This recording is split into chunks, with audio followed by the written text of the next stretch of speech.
नमस्कार। आज हम सृष्टि के बिल्कुल शुरुआती दौर की कुछ कहानियों में उतर रहे हैं। ये हमें कुछ प्रमुख राजवंशों तक ले जाती हैं। मनु, दक्ष, अत्रि, राजा अंग, ऐसे कुछ नाम आएंगे। और कहानी राजा वेन के अधर्म से होते हुए पृथु के जन्म तक पहुंचेगी। आइए देखते हैं इसमें क्या कुछ छिपा है। हाँ, बिल्कुल। और ये कथाएं सिर्फ ये नहीं बताती कि कौन किसका वंशज था।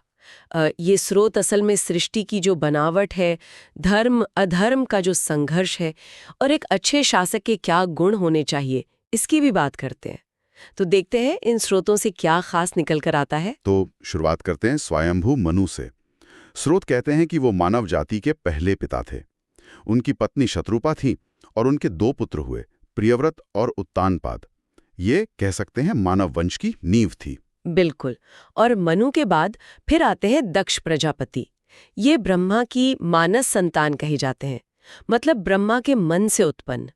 इनका काम था प्रजा को बढ़ाना, सृष्टि को आगे ले जाना। अच्छा। हाँ, उनकी 60 कन्याएं थीं जिनका विवाह हुआ। इनमें से एक महत्वपूर्ण विवाह कश्यप ऋषि से हुआ।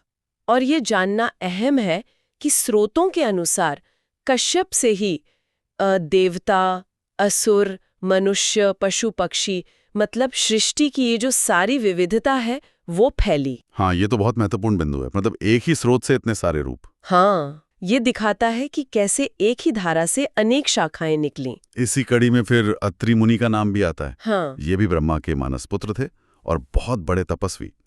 उनका विवाह अनुसुईया से हुआ, जिन्हें पतिव्रता स्त्रियों में बहुत ऊंचा स्थान दिया गया है। जी हाँ। और सबसे अनोखी बात यहाँ ये है, स्रोतों के मुताबिक, कि इन्हें त्रिदेवों के अंश से संतानें हुईं। अच्छा। हाँ, दत्तात्रेय जो विष्णु के अवतार माने गए, चंद्रमा जिन्हें ब्रह्मा का रूप कहा गया, और दुर्वासा शिव के अंश से। तो ये घटना एक तरह से दिखाती है कि कैसे दिव्य शक्तियां भी मानवीय रूप में प्रकट होकर सृष्टि के क्रम का हिस्सा बनी।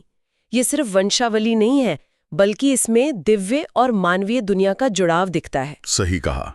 अब अगर हम राजवंशों की तरफ थोड़ा बढ़ें तो राजा अंग का जिक्र मिलता है।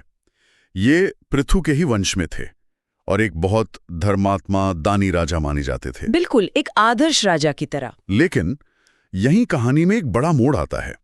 अंग के जो बेटे थे वेन, वो अपने पिता से बिल्कुल उल्टे निकले। बेहद अधर्मी, क्रूर। स्रोत एक दिलचस्प संकेत देते हैं कि वेन की मां सुनी था, उनके पिता मृत्यु थे। हाँ, ये बात स्रोत काफी उभारते हैं, शायद ये बताने के लिए कि स्वभाव और वंश का कोई गहरा संबंध हो सकता है। ये उस सोच को दिखाता है जहां माना जाता था कि गुण और अवगुण भी शायद वंश परंपरा से आते हैं। और वेन ने तो राजा बनते ही खुद को ही ईश्वर घोषित कर दिया।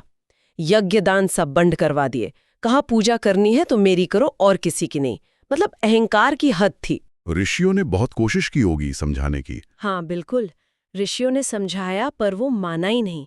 नतीजा ये हुआ कि ऋषियों को ही उसका वध करना पड़ा। ओहो।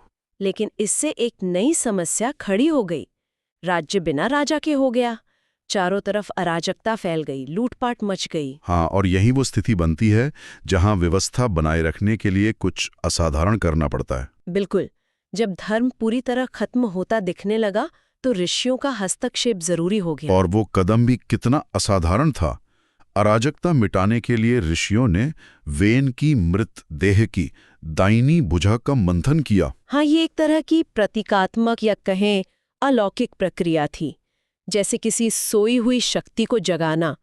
और उसी से पृथु का जन्म हुआ।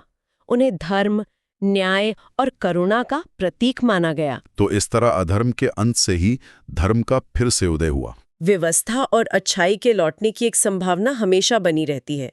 पृथु ने ही धरती को फिर से समतल किया, रहने लायक बनाया। इसीलिए उन्हें पहला विधिवत राजा भी कहा जाता है और पृथ्वी का नाम भी उन्हीं पे पड़ा, ऐसा मानते हैं। तो संक्षेप में देखें, हमने मनु और दक्ष से सृष्टि का विस्तार देखा। अत्रि जैसे ऋषियों ने दिव्यता को मानवीय धरातल पर उतारा और फिर राजा अंग के अच्छे शासन के बाद वेन के रूप में अधर्म का एक अंधेरा दौर आया। बिल्कुल। और उसी अंधकार से पृथु जैसे एक आदर्श राजा निकले जिन्होंने फिर से संतुलन कायम किया। ये पूरी कहानी, ये सृष्टि, पतन और फिर से सृजन के एक चक्र की तरह है ना। हाँ, बिल्कुल। और हमारे स्रोत यही नहीं रुकते, वो आगे 14 मनवंतरों की बात करते हैं, सूर्यपुत्र विवस्वान की संतानों का जिक्र करते हैं। ये सोचने पर मजबूर करता है कि समय और वंश का ये विस्तार कितना कितना विराट और गहरा रहा होगा। शायद ये अपने आप में एक और खोज का विषय है।